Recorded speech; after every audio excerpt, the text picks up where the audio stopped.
7 দেশের ভারতীয় দূতাবাসের সামনে শিখদের বিক্ষোভ আজ। আসসালামু আলাইকুম, স্বাগতম আপনাকে পলিটিক্যাল ইনসাইটে, যেখানে কথা হয় সত্য, ন্যায় আর রাজনীতির গভীর বিশ্লেষণ নিয়ে। এখানে আমরা শুধু খবর পড়ি না, আমরা খুঁজি ঘটনার পেছনের কারণ, বিশ্লেষণ করি ক্ষমতার রাজনীতি, তুলে ধরি জনগণের অধিকার ও বাস্তব সত্য। বাংলাদেশের রাজনীতি, আন্তর্জাতিক প্রভাব, গোপন হিসাব নিকাশ আর অজানা তথ্য সবকিছু নির্ভীক বিশ্লেষণ পাবেন এক জায়গায়। আপনি যদি সত্য জানতে চান, আপনি যদি প্রশ্ন করতে চান, তাহলে পলিটিক্যাল ইনসাইটেই আপনার ঠিকানা। 7 দেশের ভারতীয় দূতাবাসের সামনে শিখদের বিক্ষোভ আজ। ইনকেলাব মঞ্চের মুখপাত্র ও জুলাই বিপ্লবের অন্যতম সংগঠক শহীদ শরীফ ওসমান হাদিকে হত্যার প্রতিবাদে 7টি দেশের ভারতীয় দূতাবাসের সামনে বিক্ষোভ কর্মসূচি পালন করবে পাঞ্জাবের স্বাধীনতাকামী শিখ সম্প্রদায়ের একাংশ। আজ বুধবার ওইসব দেশের স্থানীয় সময় দুপুর 12টায় ভারতীয় দূতাবাসগুলোর সামনে বিক্ষোভ করবেন তারা।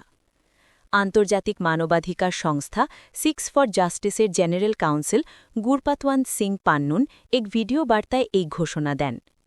পান্নুন জানান, ঢাকা, পাকিস্তানের ইসলামাবাদ, অস্ট্রেলিয়ার মেলবোর্ন, যুক্তরাজ্যের লন্ডন, ইতালির মিলান, কানাডার টরন্টো ও ভ্যাঙ্কুভার এবং যুক্তরাষ্ট্রের ওয়াশিংটন ডিসি শহরে ভারতীয় দূতাবাসের সামনে এই বিক্ষোভ করবে শিখ জনগোষ্ঠী। এ সময় কনস্যুলেটগুলো বন্ধ করার দাবি জানাবেন তারা। শিখ নেতা পান্নুন বলেন, বুধবার নিজ নিজ স্থানীয় সময় অনুযায়ী দুপুর 12টায় আমরা ভারতীয় কনস্যুলেটগুলো বন্ধ করার কর্মসূচি পালন করব, যাতে বাংলাদেশে ছাত্র নেতাদের বিরুদ্ধে ভারতের সরকারের হত্যার পরিকল্পনাকে আন্তর্জাতিক অঙ্গনে তুলে ধরা যায় এবং মুহাম্মদ ইউনূসের নেতৃত্বাধীন বাংলাদেশ সরকার উৎখাতের পরিকল্পনার বিষয়টি বিশ্ববাসীর সামনে আসে। তিনি বলেন, সিক্স ফর জাস্টিস বাংলাদেশের অভ্যন্তরে ভারতের গুপ্তহত্যার পরিকল্পনা আন্তর্জাতিক পরিসরে তুলে ধরতে যাচ্ছে।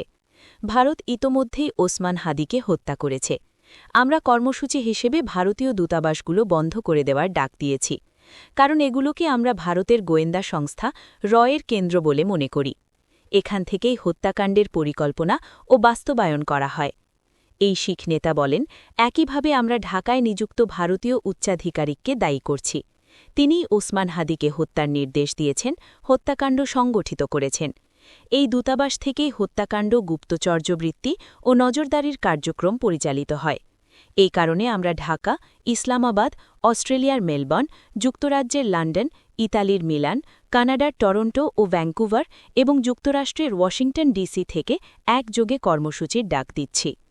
ভিডিওটি যদি আপনাকে ভাবতে বাধ্য করে থাকে, যদি মনে হয় এই আলোচনা প্রয়োজন, তাহলে লাইক দিন, শেয়ার করুন আর অবশ্যই পলিটিক্যাল ইনসাইট চ্যানেলটি সাবস্ক্রাইব করুন, কারণ সচেতন মানুষই পারে একটি শক্তিশালী রাষ্ট্র গড়তে।